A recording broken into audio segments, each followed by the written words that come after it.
Tes, tes. Oke. Bismillahirrahmanirrahim. Nama kebanteran ini? Kebanteran dikurangi volumenya.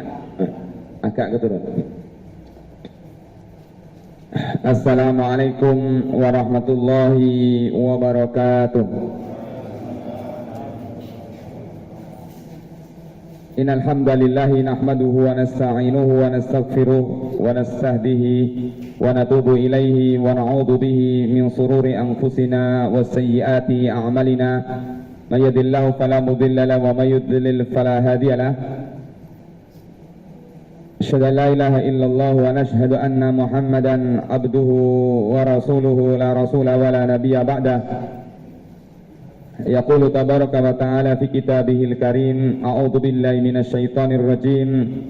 Ya ayyuhalladzina amanu idza nudiya lis-salati min yaumil jumu'ati fas'au ila dzikrillahi wa dharul bai'. Dzalikum khairul lakum in kuntum ta'lamun. Fa idza qudiyatis salatu fantashiru fil ardi wabtaghu min fadlillah. Wadhkurullaha katsiran la'allakum tuflihun. Amma ba'du. Allahumma la sahla illa ma ja'altahu sahla wa anta taj'alul hazana idza syi'ta sahla. Yang terhormat Bapak Pimpinan PCM Kecamatan Sidoarjo, Bapak Ibu-ibu pimpinan Aisyah, Bapak Ibu Kepala AUM se-Kecamatan Sidoarjo, Bapak Ibu hadirin hadirat yang senantiasa dirahmati Allah SWT. Puji syukur senantiasa kita haturkan kehadirat Allah Subhanahu wa Ta'ala pada siang hari ini di waktu istirahat, waktu qailulah, waktu tidur siang ya. Karena salah satu di antara sabda Nabi, qilu fa inna syaitana la yaqilu. Tidurlah siang kalian karena sesungguhnya setan tidak pernah tidur siang. Nah, padahal tidur siangnya para sahabat itu ada dua pilihan, antara sebelum duhur dan setelah duhur. Ini setelah duhur ini kenapa waktunya tidur siang?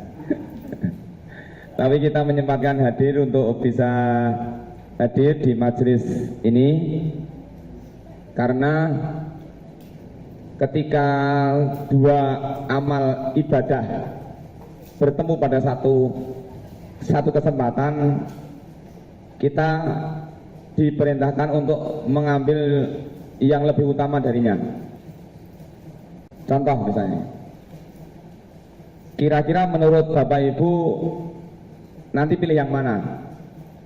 Sholat sunnah rawatib di rumah tapi masbuk sholat jamaah, atau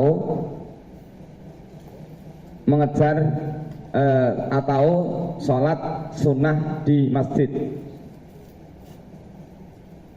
Saya ulang ya, mana yang lebih kita pilih antara sholat sunnah qobliyah di rumah dengan konsekuensi telat sholat jamaah, atau sholat sunnah qobliyahnya di masjid dengan konsekuensi kita kehilangan keutamaan mengerjakan sholat sunnah di rumah. Mana yang dipilih kira-kira? Berapa Pak? Misalnya pun penjenengan dalamnya lagi tebe, kan sholat sunnah itu kan sunnahnya di rumah. Sebaik-baik sholat kalian adalah di rumah kalian, kecuali sholat wajib, kan gitu kan. Berarti sholat sunnah itu apa lebih baik, lebih utama sholat di rumah. Tapi kalau penjenengan sholat di rumah, itu bisa dipastikan penjenengan akan tertinggal atau terlambat sholat jamaah. Nah, kira-kira lebih baik mana? Tetap sholat sunnah di rumah untuk mengejar keutamaan sholat sunnah, atau ini kita tinggalkan, kita sholat sunnah qobliyahnya di masjid untuk mengejar supaya tidak terlambat sholat jamaah.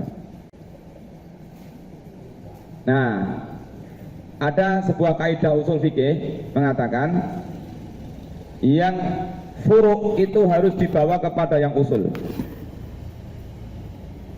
Paham ya maksudnya? Yang cabang itu harus dibawa kepada yang pokok. Mengerjakan sholat sunnah di rumah itu akan membawa kesempurnaan ibadah sunnah. Benar nggih? Nyambung mboten niki?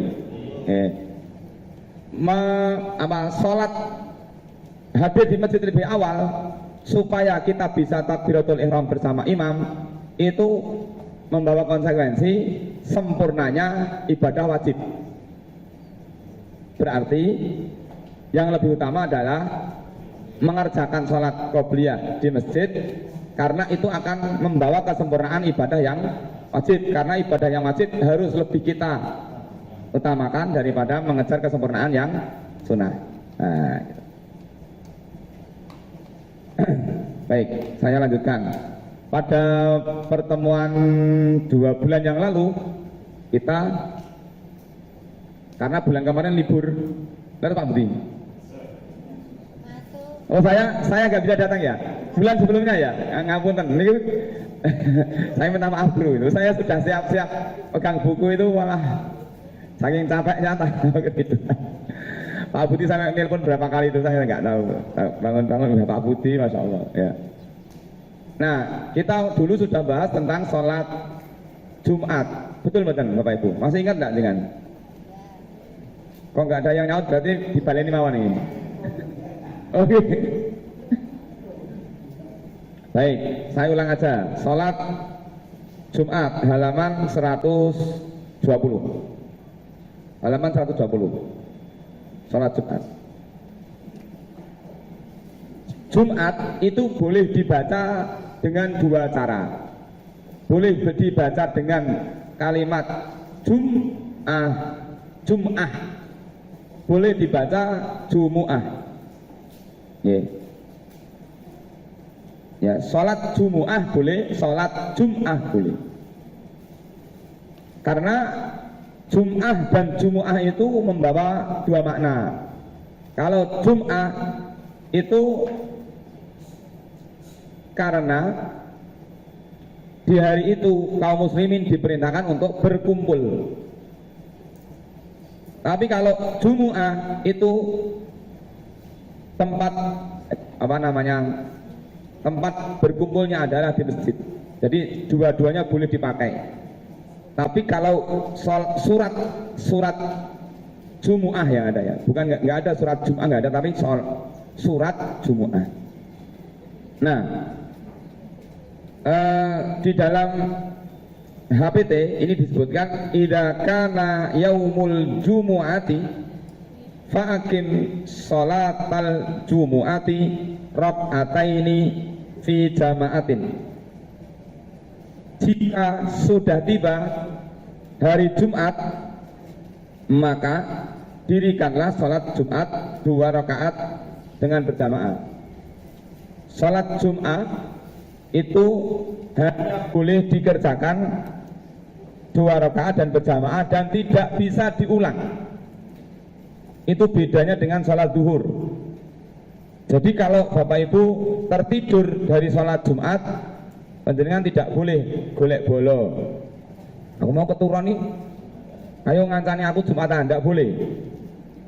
Tapi kalau panjenengan tertidur sholat zuhur, kemudian panjenengan tindak ke masjid, ajeng sholat kok sampai di masjid ketemu orang sudah bubar, kemudian panjenengan mengajak orang yang salah satu jamaah itu, Pak, kula dikancani ben entuk ganjaran jamaah, itu boleh. Meskipun orang yang tadi sudah mengerjakan sholat zuhur, namanya sodakoh sholat. Rasulullah pernah memerintahkan salah seorang sahabatnya untuk bersedekah sholat ketika ada seorang laki-laki yang datang ke masjid, kemudian setelah sampai di masjid sholat sudah selesai, maka Rasulullah bersabda, man arada ayatasaddaqa bi sholatin, siapa di antara kalian yang mau bersedekah sholat bersama orang ini, maka salah satu sahabat maju menjadi imam dan orang yang tadi menjadi makmum. Berarti mengulang sholat dalam konteks seperti itu boleh, diperbolehkan. Nah, berdasarkan hadis yang diriwayatkan oleh Imam Ibnu Majah bahwa an Tariq bin Syihab anin Nabi sallallahu alaihi wasallam al-jumu'atu haqqun wajibun ala kulli muslimin fi jama'atin illa arba'atun abdun mamlukun aw imra'atun aw sabiyun aw maridun. Salat Jumat itu wajib bagi setiap muslim dengan cara berjamaah kecuali 4 golongan. Yang pertama adalah abdun mamlukun, budak sahaya. Yang kedua adalah imra'atun, kaum wanita. Yang ketiga sobiyun, anak kecil yang belum balik. Yang keempat maridun, orang yang sakit. Imam Nawawi ya, dan ulama yang lain menambahkan satu lagi, yaitu musafir. Musafir itu tidak wajib mengerjakan sholat Jumat. Nah, tentu di sini ada kategori-kategori ya, yang menjadikan seseorang itu tidak diwajibkan sholat Jumat. Misalnya marid, sakit ya.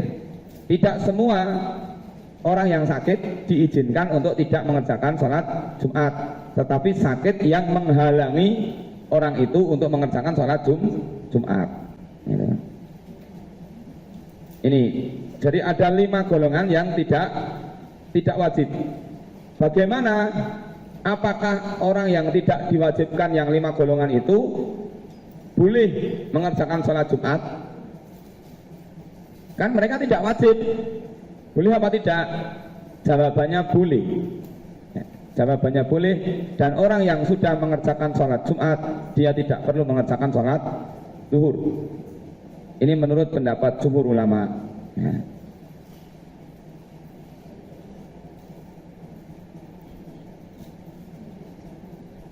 Kemudian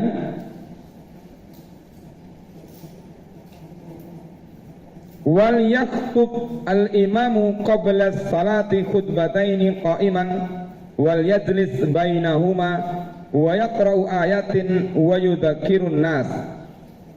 Sebelum salat hendaklah imam berkhutbah 2 kali dengan berdiri dan duduk di antara kedua khutbah itu. Berarti di dalam salat Jumat ada namanya khutbatul Jum'ah. Nah, ada beberapa adab ketika kita mendatangi sholat Jumat ketika imam sedang berkhutbah. Adab yang pertama, orang yang masuk ke sholat Jumat pada saat imam sudah naik mimbar, maka orang ini tetap diperintahkan untuk mengerjakan sholat sunnah tahiyatul masjid. Ya, jadi dia tidak kemudian datang kemudian langsung duduk, tidak, tapi dia tetap diperintahkan untuk mengerjakan sholat sunnah tahiyatul masjid. Apa dalilnya? Jadi dalam hal ini para ulama mendudukkan dalil-dalil yang berkaitan dengan status seseorang yang masuk ketika bersamaan dengan imam sedang khutbah. Pendapat pertama mengatakan bahwa orang ini tidak perlu sholat 2 rakaat, tapi dia dipersilahkan langsung duduk. Dalilnya apa? Dalilnya idza quri'al qur'anu fastami'u lahu wa ansitu. Jika dibacakan kepada kalian ayat-ayat Al-Qur'an, maka dengarkanlah. Nah, karena imam ini sedang membaca ayat Al-Quran, maka kita diperintahkan untuk mendengarkan. Ini dalil pertama. Tapi dalil ini dibantah oleh ulama yang lain mengatakan khutbah itu isinya bukan ayat Al-Quran saja, tapi juga ucapan manusia, maka tidak berlaku ayat ini untuk dalam kasus ini. Nah, sebelum membahas yang kedua, saya ingin menyinggung sekitar khutbah. Rasulullah SAW mengatakan, fa inna qasra khutbati wa tulus sholati min fikhihi. Salah satu di antara ciri kefakihan seseorang adalah ketika sholat Jumat dia memperpendek khutbah dan memperpanjang sholat. Jadi kenapa Rasulullah sampai seperti itu?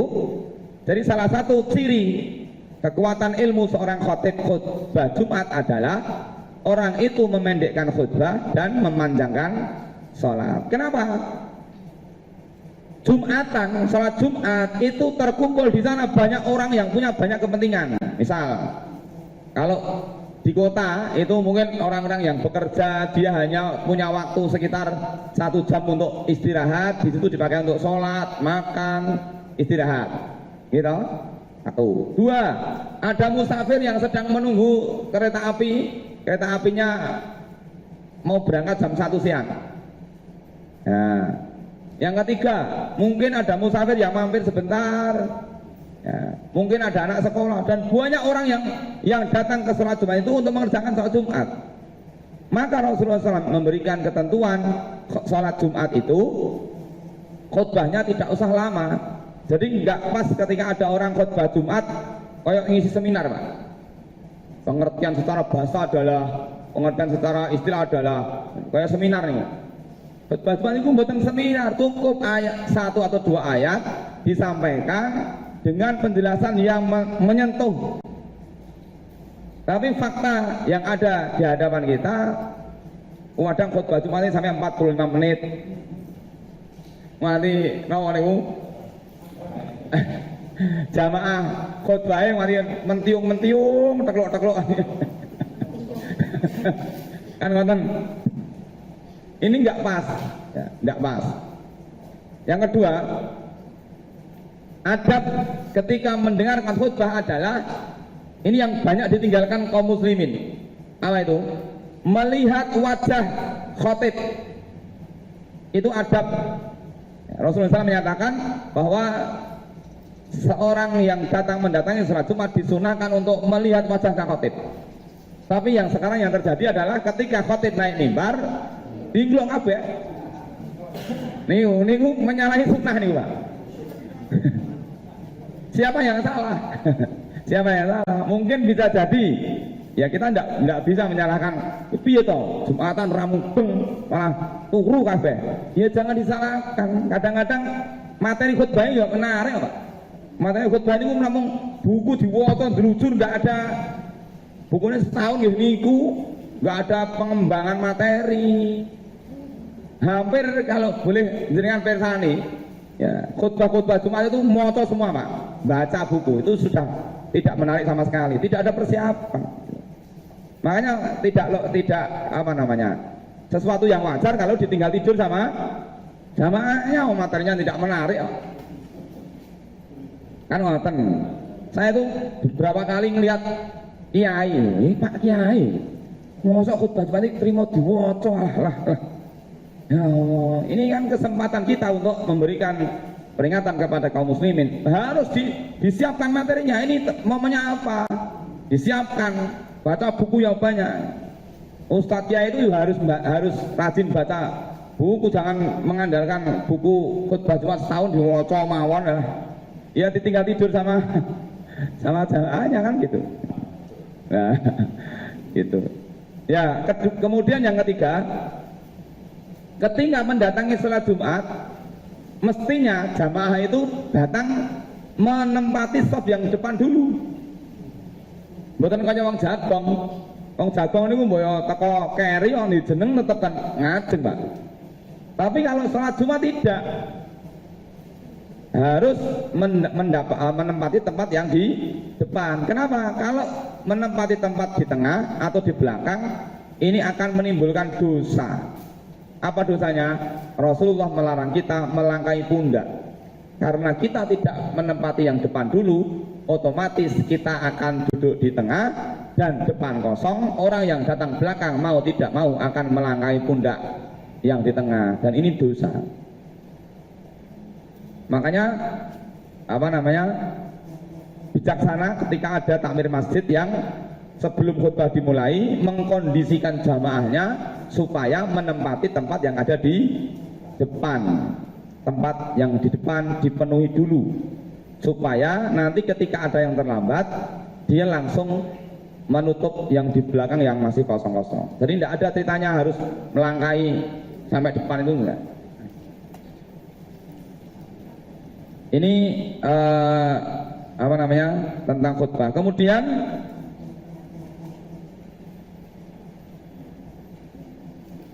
qabla salati khutbataini qa'iman, dengan cara berdiri. Rukun salah satu di antara kaidah fikihnya adalah khutbah Jumat itu dengan berdiri. Apakah dengan duduk boleh? Boleh sebenarnya ya, boleh. Tapi dengan duduk itu kalau memang karena ada udzur, ya, karena ada udzur, misalnya sakit, ya, mau tidak mau harus di atas kursi roda kan gitu. Kemudian wa yaqra'u wal yajlis bainahuma. Nah, Rasulullah SAW itu menyatakan bahwa di hari Jumat itu ada waktu mustajab, waktu yang bisa kita gunakan untuk berdoa kepada Allah Subhanahu wa taala. Pendapat pertama mengatakan waktu itu berada dimulai ketika khatib naik mimbar sampai selesainya sholat Jumat. Jadi di sela-sela khatib naik mimbar sampai selesainya sholat itu kita bisa berdoa kepada Allah, ya. Tapi hanya sebentar waktunya, hanya sebentar, tidak lama. Pendapat kedua mengatakan bahwa waktu yang mustajab itu berada setelah sholat asar hingga terbenamnya matahari. Tapi para ulama menguatkan pendapat yang kedua, yaitu setelah sholat asar sampai terbenamnya matahari. Ya, maka kita di dua waktu yang utama itu kita diperintahkan untuk menguatkan doa kita, memperbanyak doanya. Rasulullah SAW mengatakan iltamisuha fi sa'atin ba'dal asri ila ghurubi syamsi. Carilah waktu yang mustajab itu antara setelah sholat asar sampai menjelang terbenamnya matahari. Itu waktu yang mustajab untuk berdoa kepada Allah Subhanahu wa ta'ala. Kemudian wal yajlis bainahuma wa yaqra'u ayatin wa yudzakkirun nas. Jadi di dalam khutbah Jumat itu berisi tentang peringatan-peringatan kepada manusia, membaca ayat. Kalau ketika corona itu ada dua kasus yang hari ini insya Allah tidak terjadi. Yang pertama ada khotib Jumat wahing, Pak. Niku jamaah bubar mulih kabeh, Pak. Gara-gara corona. Assalamualaikum warahmatullahi wabarakatuh. Wahing langsung bubar mulih kabeh. Imamnya ditinggal. Golek Jumatan liyane. Karena wedi nek tularan corona. Kan ngoten niku. Nah, ternyata itu pernah terjadi di masa Rasulullah. Di masa Rasulullah itu ada masa paceklik, ada masa-masa sulit. Ekonomi sedang turun luar biasa.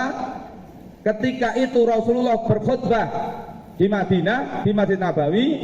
Kemudian pada saat yang sama datang rombongan dagang dari Syam masuk kota Madinah. Rombongan itu membawa bahan-bahan pokok dengan ratusan ekor unta, kemudian diiringi kayak semacam karnaval itu ya, jadi nabuh rebana kayak cubit apa ya. Pokoknya rombongan-rombongan berdagang dari Syam menuju masuk kota Madinah. Begitu melewati Masjid Nabawi, Rasulullah berkhutbah, maka mereka melihat ada rombongan yang membawa bahan makanan pokok itu, maka mereka pun berhamburan keluar semuanya menuju ke rombongan dagang itu dan di masjid tinggal 12 orang. Jadi bubar kabeh goro-goro pengen segera mendapatkan sembako. Kalau di zaman kita nggak ada ya, adanya malah pas corona ditinggal. Ya. Atau pas gempa Jogja dulu ya. Jadi ketika khotbah Jumat, gempanya masjidnya horep terus khotibnya metu melayu, jamaah malu metu. Ya, karena ingin menyelamatkan diri. Nah, wal yajlis bainahuma wa yaqra'u ayatin wa yudzakkirun nas. Kemudian wa bakir fil khuruji ilal masjid, dan bersegera untuk datang ke masjid untuk melaksanakan sholat Jumat. Nih, teman-teman, Bapak Ibu, hari Jumat itu adalah hari rayanya kaum muslimin. Kira-kira panjenengan sudah mensikapi hari Jumat dengan hari raya apa belum ya? Maksudnya itu kalau pas hari Jumat itu dibedakan tenan itu loh. Oh, ini Jumat yo. Alhamdulillah. Kalau bajunya disetrika, masaknya lebih enak daripada biasanya, mandi gitu. Kenapa biasa mawon? Oh, biasa mawon. Nah, berarti kurang. Mboten ngerti nek niku dina riyaya. Jadi Jumat itu hari raya. Harus kita sikapi berbeda. Baju kokonya disiapkan. Jumat berkah, minyak wanginya dicek, wah habis, segera beli minyak wangi. Itu namanya mensikapi Jumat dengan hari raya. Kalau podo mawon ya jenengan kurang pas. Maka perlu disikapi dengan sikap yang berbeda. Karena Rasulullah SAW sendiri juga mensikapinya dengan sikap yang berbeda. Man iktasala yaumal jumu'ah ghusnal janabati summa raha fi sa'atil ula faka'annama qarraba badanatan wa man raha fi sa'atis tsaniyah faka'annama qarraba baqaratan wa man raha fi sa'atis tsalisah faka'annama qarraba kabshan aqran wa man raha fi sa'atir rabi'ah faka'annama qarraba dajajatan wa man raha fi sa'atil khamisah faka'annama qarraba baydatan. Faida kharajal imamu hadaratil malaikatu yastami'una dzikr. Barang siapa yang mandi seperti mandi junub pada hari Jumat, kemudian pada waktu pertama ia berangkat, maka ia mendapat pahala seperti orang yang berkorban unta. Dan barang siapa berangkat hari Jumat untuk melaksanakan sholat Jumat di waktu yang kedua, seakan-akan dia mendapatkan pahala seperti orang yang berkorban sapi. Barang siapa yang berangkat pada hari Jumat pada waktu yang ketiga, seakan berkorban seperti korban kambing yang bertanduk. Dan barang siapa berangkat pada hari Jumat pada waktu yang keempat, seakan berkorban ayam. Dan barang siapa yang berangkat pada hari Jumat pada waktu kelima, seakan berkorban telur. Saat imam keluar berkhutbah, malaikat hadir seraya mendengarkan khutbahnya. Malaikat mawon ketika imam naik mimbar menutup kacatanya untuk mendengarkan khutbah. Tapi kaum muslimin di sekitar kita itu masih menganggap bahwa Jumatan itu ukurannya azan. Kalau ini kapan nih ketemu Pak niki pun anu Pak Jumatan niki mbok ngene azan lho, kula ngenteni azan. Jumatan ngenteni azan ya ilang ganjarane. Makanya ibu-ibu punya peran penting untuk ngoyak-ngoyak putra-putranya, bapak-bapaknya, kakak adiknya yang laki-laki supaya berangkat Jumat.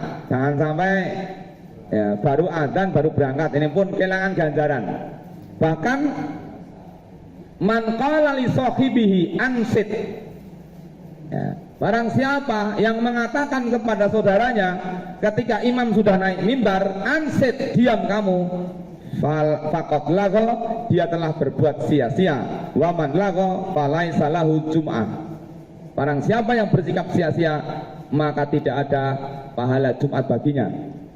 Terus Bapak Ibu, kalau ada orang yang sholat Jumat kemudian dia dolanan HP mawon, ya, Sampai khotibnya tadi berkhutbah, dia dolanan HP terus.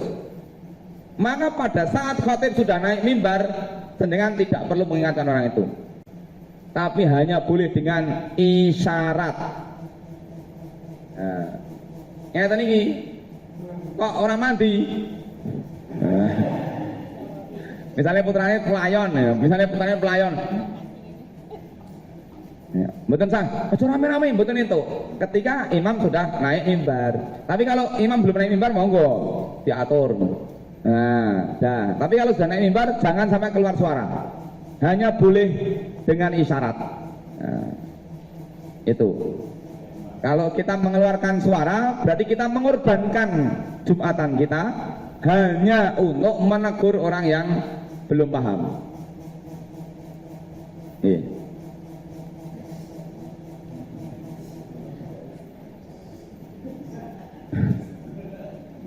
Wa qatasil qabla al-khurudi wal bas ahsana siyabika wa mustiban in wajadta summa khruj ilal masjidi bis sakinah. Dan sebelum berangkat mandilah terlebih dahulu. Tuh. Ini ternyata nyetrum. Mandilah terlebih dahulu lalu mengenakan pakaian yang terbaik. Jadi memakai pakaian yang terbaik, bukan pakaian yang baru. Tidak ada perintah untuk memakai pakaian yang baru. Kemudian pakailah wangi-wangian, ya, wa mustiban in wajadta jika ada.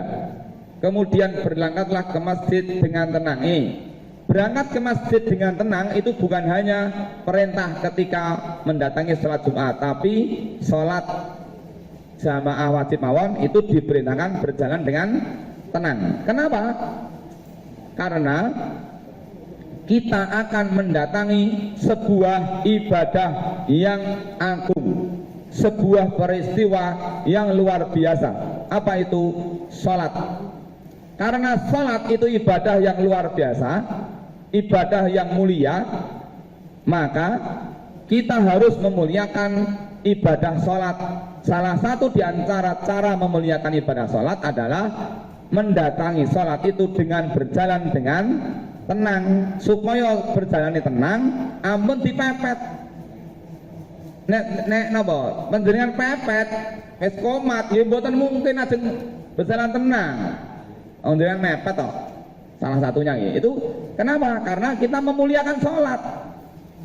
Karena kita memuliakan sholat, maka ya waktunya tuh dilon-loni. Oh, ini tidak perlu menunggu iqomat. Maka ada kisah di masa Rasulullah, seorang sahabat bernama Muawiyah ibnul Hakam.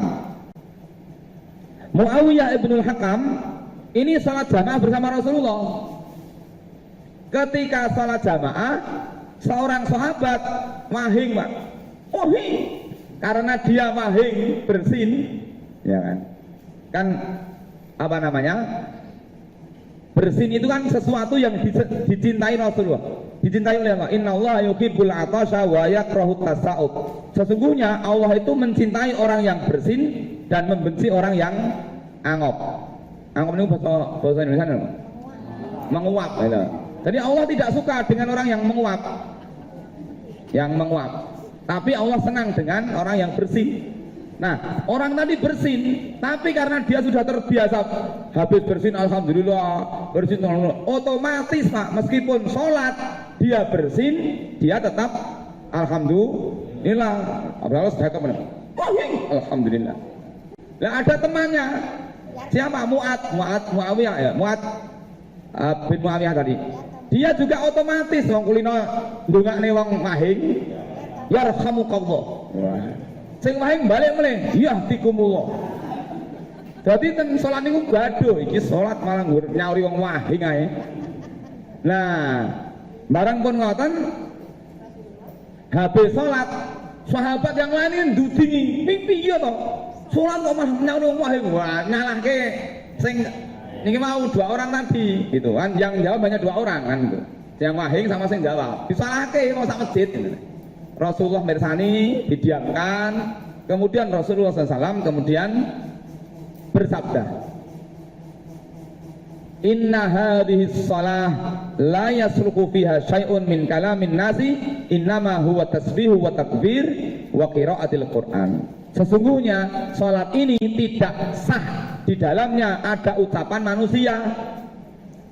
Karena sesungguhnya salat itu isinya hanya tasbih, takbir dan qiraatul Quran, itu saja. Jadi tidak boleh ada ucapan manusia.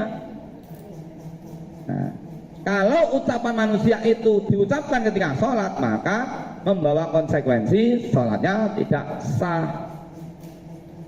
Nah, tapi ketika itu dianggap batal, para ulama mengkaji lagi, loh kalau batal kenapa orang yang tadi nyauri wong wahai mau tidak disuruh mengulangi sholatnya? Orang itu kan gitu kan logikanya, kalau dianggap batal dia harus mengulangi sholat. Tapi Rasulullah tidak memerintahkan dia untuk mengulang sholat. Nah,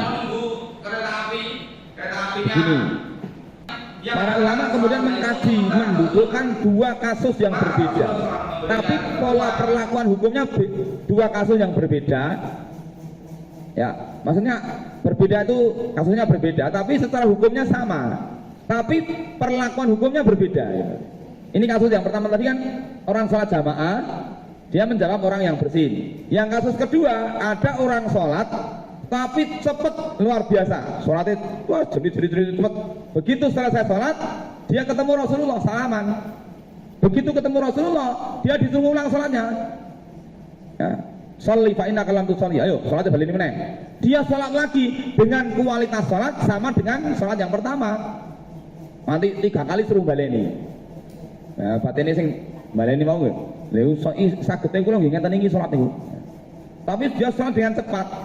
Tapi orang ini dalam kasus ini dia disuruh mengulang sholatnya sampai 3 kali. Tapi orang ini tadi dia sholat menjawab orang bersin, kok tidak disuruh untuk mengulang sholat. Penjelasannya kenapa disikapi dengan hukum yang berbeda. Yang pertama, bahwa mengucapkan ucapan manusia di luar ibadah sholat itu terbagi dalam beberapa keadaan. Keadaan pertama adalah ucapan di luar ibadah sholat yang diucapkan ketika sholat, yang itu membatalkan sholat. Apa itu? Ucapan yang tidak membawa maslahat sholat. Contoh, guyu Pak. Guyu nek pas sholat itu membawa kebaikan sholat teman-teman. Oh, anak-anak SMP, anak-anak SMK ya, sholat itu sikut-sikutan guyu. Itu orang marahi apik, sholatnya utuh mawon, bukan marahi apik gitu. Maka dia tidak bisa dia membatalkan sholat. Itu jadi ucapan yang tidak membawa maslahat salat. Tapi ada ucapan-ucapan di luar ucapan salat, tapi dia membawa maslahat salat dan itu tidak membatalkan salat. Contoh nama contoh. Contoh, orang yang mengingatkan imam ketika salah. Subhanallah. Itu kan apa? Atau ya dia membetulkan bacaan imam. Atau suatu kasus, saya pernah cerita dulu ya, ketika Rasulullah SAW mengimami sholat asar, mestinya 4 rakaat, tapi baru 2 rakaat Rasulullah salam. Satu masjid tidak ada yang berani mengingatkan. Begitu salam, ada seorang laki-laki bertanya kepada Rasul, ya Rasulullah, aku sirotis sholat amnasita, mungkin sholatnya diringkes napa jenengan kesupen. Rasulullah baru sadar, oh iya, saya lupa. Rasulullah mengakui bahwa beliau adalah lupa. Kemudian beliau mengatakan, innama ana basyar ansakamatan sauna faida nasitu fadzakiruni. Sesungguhnya aku adalah manusia biasa yang aku lupa, maka aku lupa sebagaimana kalian lupa, maka jika aku lupa tolong ingatkan aku. Kemudian setelah itu Rasulullah berdiri kemudian memulai takbiratul ihram, para jamaah pun juga berdiri menambah 2 rakaat. Sebelum salam beliau menutup dengan 2 kali sujud sahwi. Pertanyaannya, kalau kasus itu terjadi di sekitar kita, kira-kira apa yang terjadi? Baleni ya sunate kleru iku, patang rakaat tok nembe 2 rakaat salam. Nah, kan ngoten. Nah, yang betul gimana? Yang betul tidak perlu diulang. Loh, tadi kan sudah ada ucapan, sudah ada obrolan ucapan itu bertujuan untuk kemaslahatan sholat. Wah, no, mboten enten mau ayal-ayalan, mboten mungkin ketemu, Pak. Terus mboten. Nah, itu termasuk ucapan-ucapan yang di luar ibadah sholat tapi membawa maslahat sholat. Maka Imam Malik bin Anas mengatakan pendapat seperti itu. Kalau ada kasus di Sumber Lawang, saya pernah cerita dulu ya, kalau panjenengan masih ingat itu. Ada imam sholat Idul Fitri sudah takbir 7 kali, mestinya setelah takbir 7 kali dia membaca Fatihah. Lah Fatihah lali mboten diwaca. Langsung hal ataka hadisul wasi'ah. Sing mburi subhanallah. Pindah neng sabi kisma. Kuatine subhanallah. Wah ngandung Idul Fitri rame. Subhanallah, kamu mudeng-mudeng. Ya, rumangsane bacaan suratnya salah. Lah, akhirnya ana sing anyel tan mburi. Wah iki nek ratakan dan iki ngur subhanallah terus. Akhirnya bengok, "Mas, Fatihah." Akhirnya baru imamnya mudeng. Oh iya, baru alhamdulillahirabbil alamin. Nah, saya ditanya, sing ngendika Fatihah ini ku batal mboten nggih? Nah, itu makanya saya jawab pendapatnya Imam Malik bin Anas. Imam Malik mendasarkan pendapatnya tidak batal. Kenapa? Rasulullah niku lho direwangi jagongan genah-genahan. Iki rong rakaat dikosor apa jenengan kesupen? Apa iya to? Iya. Heeh niki. Nah, niku kan pun kliwatan omongan suwe. Niku men langsung. Nah, makanya kalau menurut Imam Malik bin Anas itu tidak batal. Tapi ulama muakhir, ya ulama muasir sekarang itu mengatakan, ya jangan langsung begitu. Masih ada cara yang lebih pas. Lah pripun carane? Ampun ngomong Fatihah Mas, ampun ngoten niku. Lha pripun? Jenengan membaca ayat pertama dari surat Al-Fatihah. Alhamdulillahirabbil alamin. Lah niku kula yakin mesti imame mudeng, wadene imame ya ora mudeng. Ya nggih niku mau gamane mangkoke. Piye to Mas? Fatihah lali kok. Misalnya gitu. Karena tidak ada cara lain kecuali dengan kalimat itu kan. Oke. Saya kembalikan ke sini. Nah, memakai wewangian. Summa khuruj ilal masjid bisakinah. Ya, jadi bentuk memuliakan sholat itu tadi dengan berjalan tenang, tidak tergesa-gesa, memakai wewangian, ya tidak berbicara di luar ibadah sholat. Summa idza ataital masjida fasolli ma qaddira laka wala tu'dhi ahadan. Ya, jika sampai di masjid salatlah sekuatmu, jangan mengganggu seseorang. Kemudian apabila imam berkhutbah dengarkan dengan penuh perhatian. Berarti bentuk memperhatikan khotib itu adalah dengan adab sunnahnya adalah melihat ke wajah khotib. Khotib itu tahu Pak, materinya ini menarik, no betul menarik. Itu ngerti Pak dari pandangan mata jamaah sholat. Gitu. Wah materi gak menarik ini. Endoblong tok enten sing dingkluk. Tapi kalau materinya menarik, kelihatan termotivasi, dia akan melihat terus, ngatanya terus. Gitu. Sebagaimana penjenengan ketika ngendika di depan umum itu. Wala tu'dhi ahadan, janganlah kamu mengganggu orang lain. Maksudnya mengganggu kekhusyuan salat tadi. Faida khatabal imamu fa'amsik. Faida dakhaltal masjida wal imamu yakhutub fasalli rak'ataini khafifataini. apabila kamu masuk masjid pada waktu imam sedang berkhutbah, maka kerjakan sholat 2 rakaat. Jadi Muhammadiyah termasuk yang menggunakan dalil ketika Rasulullah berkhutbah, ada seorang laki-laki masuk, kemudian orang ini langsung duduk.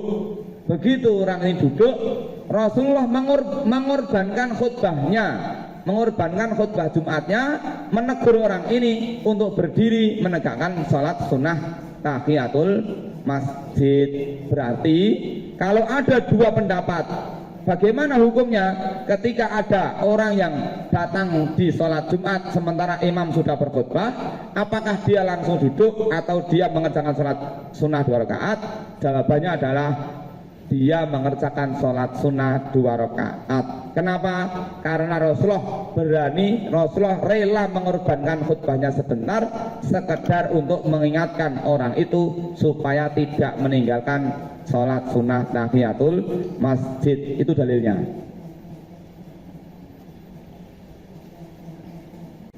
Wa idza jalasal imamu 'alal mimbar falyu'adzin ahadukum wa idza anzala minhu falyuqim.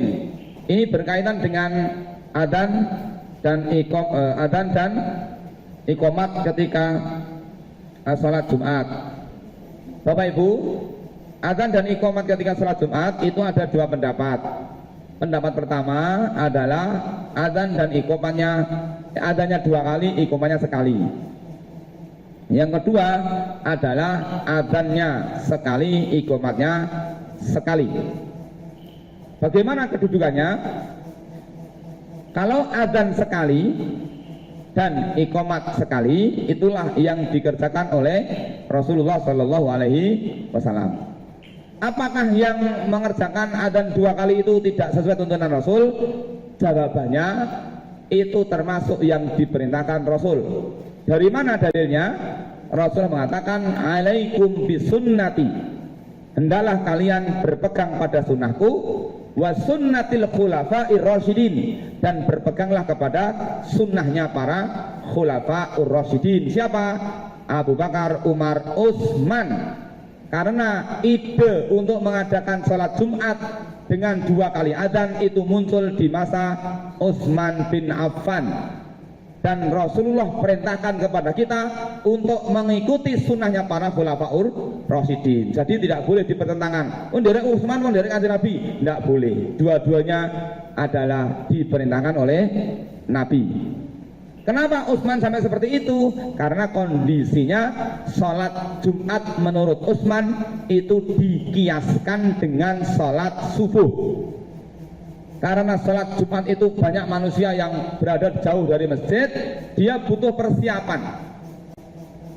Maka adzan pertama itu digunakan supaya orang-orang yang ada di perjalanan, yang di sawah, di kebun, di mana-mana, dia pulang persiapan untuk datang sholat Jumat. Sehingga pada saat adzan kedua mereka sudah berada di masjid.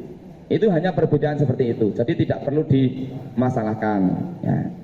Itu sama-sama diperintahkan oleh Nabi Shallallahu Alaihi Wasallam. Kemudian fal yu'adzin ahadukum idza nazala minhu falyuqim.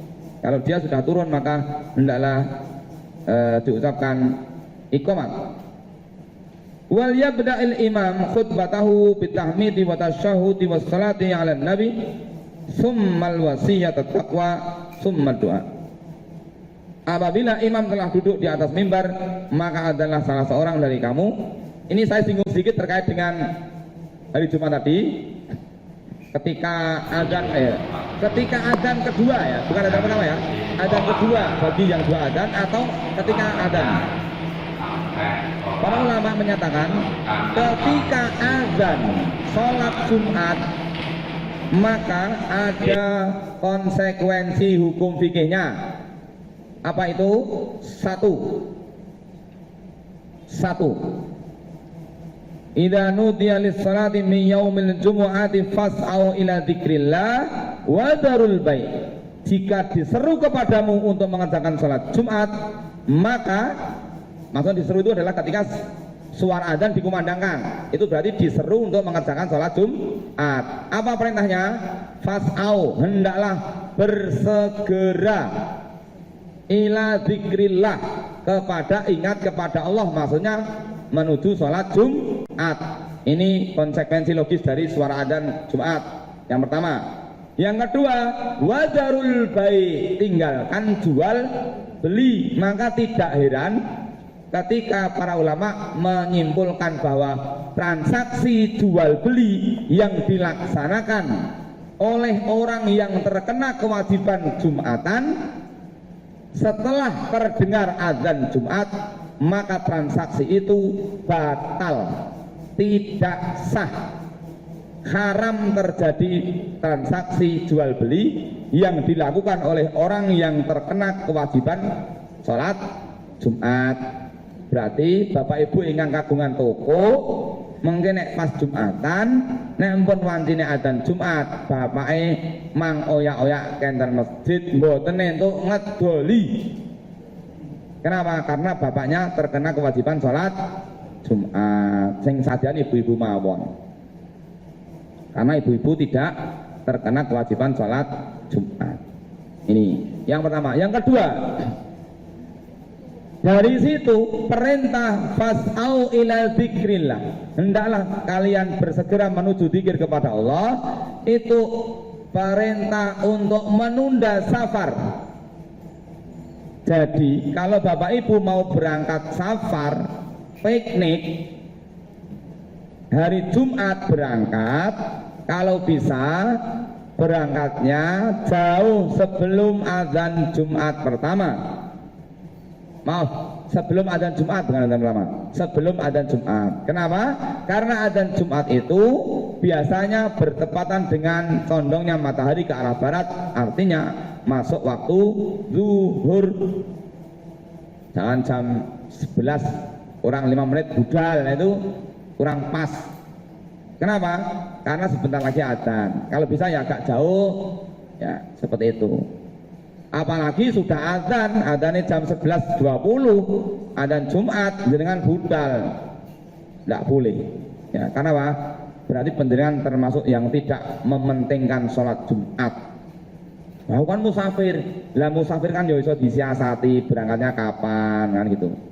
Makanya ini termasuk tata cara kita memuliakan sholat Jumat. Dan hendaklah seorang imam memulai khutbahnya dengan tahmid, tasyahud, salawat kepada Nabi, dan wasiat takwa. Yang ini khutbah Jumat itu harus ada wasiat takwanya. Jangan sampai harus dibedakan antara khutbah kultum dengan khutbah yang lain. Karena khutbah Jumat itu harus ada wasiat takwanya. Mengajak kaum muslimin yang hadir untuk meningkatkan ketakwaan kepada Allah. Summa doa, kemudian berdoa. Waqsuril khutbata wa atilis salah qasdan, dan hendaklah persingkatlah khutbah dan panjangkanlah salat. Kalau yang dikerjakan Nabi itu, Nabi ketika khutbah itu ihmarrat wajhuhu, wajahnya memerah seperti seolah-olah beliau sedang memerintahkan pasukan yang jauh di depan sana untuk maju perang. Ini pun Pak. Makanya khutbah Jumat itu harus tegas, suaranya sing untas, sing banter. Gitu. Nek perlu sound sistemnya dibanterke ben mboten enten sing ngantuk. Kipas angin ini dipateni mawon. Marai liar-liar. Ben sumuk ngabeh, kipas-kipas kabeh ora ono sing ngantuk. Kadang-kadang difasilitasi ini malah ngomate tambah liar, wah dhek mentelung-mentelung. Ngaten niku. Tangi-tangi mun komat kaget. Ya aku nang endi Jumatan kok nang endi. Nah, memendekkan khutbah, memanjangkan salat, surat yang sunnah dibaca Al-Ataka, Al-Wasiyah dan Al-A'la, atau surat Al-Munafikun dan surat Al-Jumu'ah. Ini nggih. Itu ukurannya. Sunnahnya. Ini sabbihisma rabbikal a'la wa fis tsaniyah hal ataka haditsul ghasyiyah. Wa sholli ba'da ha arba'an au rak'ataini. Adapun salat ba'diyah Jumat maka boleh 4 rakaat dengan 2 rakaat salam atau 2 rakaat salam, 2 rakaat saja. Tapi qobliyah Jumat secara normatif dalil tidak ada. Nah, berikut kalau ada orang yang menyuruh kita untuk sholat qobliyah Jumat, bagaimana? Orang yang memerintahkan kita untuk sholat qobliyah Jumat itu mengkiaskan sholat Jumat dengan sholat zuhur. Dianggap sama hukum antara sholat zuhur dengan sholat Jumat. Karena menganggap sama, maka semua hukum yang berlaku pada sholat zuhur maka berlaku juga dengan sholat Jumat. Di sholat zuhur ada qobliyah, di sholat Jumat juga ada qobliyah. Di sholat zuhur ada ba'diyah, di sholat Jumat juga ada ba'diyah. Di sholat zuhur bisa dijamak dengan sholat asar, maka sholat Jumat juga bisa dijamak dengan sholat asar. Itu hasil daripada kias, menyamakan hukum. Tapi secara hukum normatif dalil fikih tidak ada sholat qobliyah Jumat. Oke, jamaah Bapak Ibu sekalian, barangkali ini yang bisa saya aturkan untuk pembahasan sholat Jumat. Barangkali sebelum saya akhiri, ada yang ingin panjenengan sampaikan pada siang hari ini, saya persilahkan.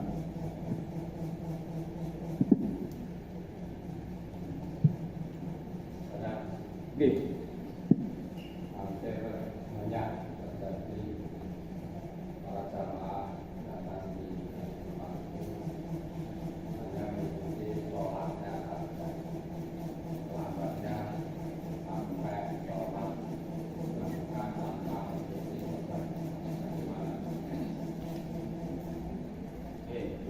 Tidak sholat Jumat tidak ikut khutbahnya, tapi ikut sholatnya. Oke. Yang pertama, kita tidak bisa mengeneralisir sehingga mereka pertama bisa jadi tidak tahu, orang tahu ngaji kan ya bener ngerti lah. Ayo murid saya itu tak tanya, ayo mas dan Jumatan ngenteni adzan madane adzan. Walah lah yo ngerti ini koyo ngomong.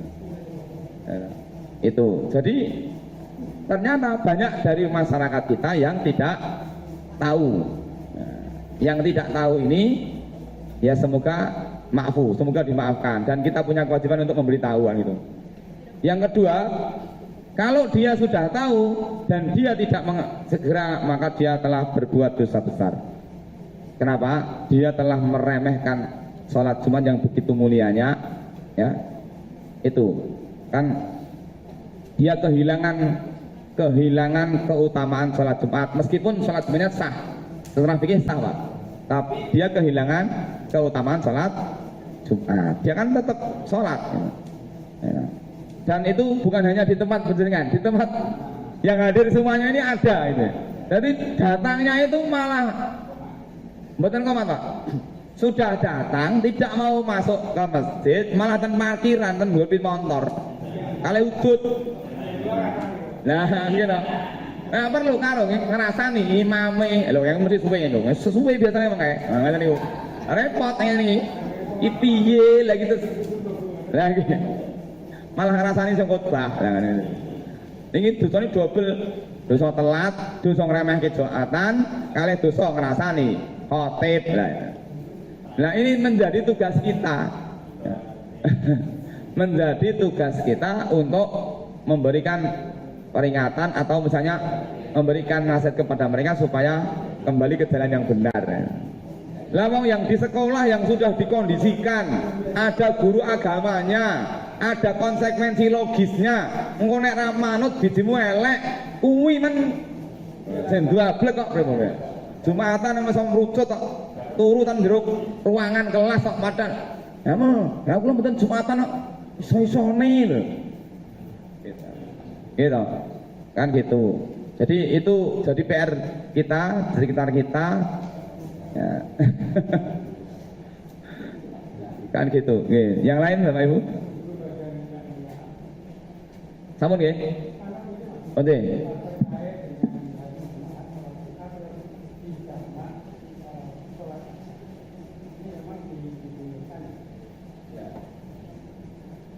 Ya itu tadi kalau di apa namanya, mereka yang membolehkan itu hanya mendasarkan pada qiyas, jadi menyamakan hukum fikih antara sholat Jumat dan sholat duhur.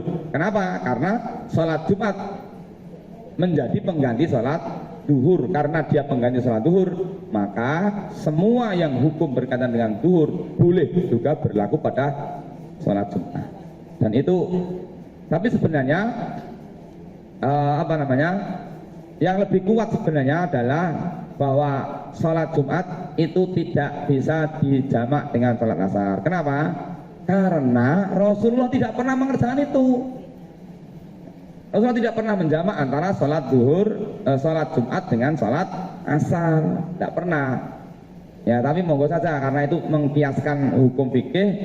Karena kias itu boleh dipakai untuk mengambil status hukum. Itu contoh, di Mekah itu zakatnya tidak pakai beras, pakai gandum. Karena di sana gandum menjadi makanan pokok, maka di Indonesia diganti dengan beras. Kenapa? Karena kedudukan beras sama dengan kedudukan gandum. Ya kan, ya sah-sah saja. Jadi kalau mungkin pas dalam kondisi tertentu, ya nanti saya suruh gini.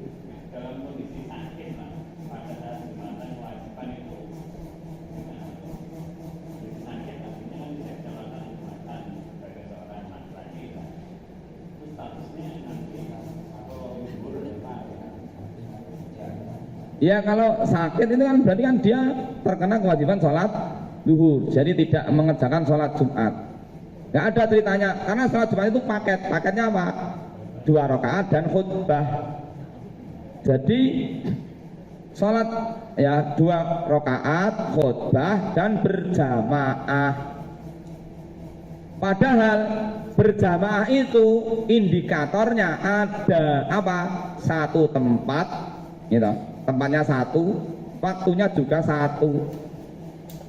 Jadi kalau ada orang Jumatan virtual itu sudah menyalahi kaidah fikihnya, nggak masuk Pak. Karena dianggap berjamaah ketika satu tempat, meskipun terpisah dengan jalan, meskipun terpisah dengan jalan raya. Dengan ten Mekah niku cobi imamnya ten Masjidil Haram, jamaahnya ten ngarep hotel Pak. Tapi dia masih mendengar perintah imam, masih bisa melihat jamaah barisan terakhir, seketok sah. Masih satu tempat, satu waktu. Tapi kalau Jumatan virtual itu pun kaidah fikih nggak masuk sama sekali. Mau pakai kaidah fikih yang mana? Khotibnya di sini, jamaahnya tan rumah di itu udah nggak masuk gitu. Jadi kalau yang sakit sudahlah, itu bagian dari kenikmatan, ya keringanan, bukan kenikmatan ya, keringanan yang Allah berikan kepada kita untuk istirahat di rumah. Ya sudah, saya sudah istirahat, ya sudah saya salat duhur dengan duduk apa dengan apa itu. Tentu sakit yang membuat orang itu tidak bisa berangkat sholat Jumat. Sampun? Baik, Bapak Ibu sekalian, ini berkaitan dengan sholat Jumat. Berarti untuk pertemuan yang akan datang, kita nanti akan melanjutkan di sebentar ini, nanti supaya saling mengingatkan, karena kadang-kadang setelah sholat Jumat berarti siam, babus siam, kita siam ya, tentang puasa. Oke. Demikian yang bisa saya terangkan. Banyak hal yang kurang berkenan, saya mohon maaf. Saya akhiri billahi taufiq. Assalamualaikum warahmatullahi wabarakatuh.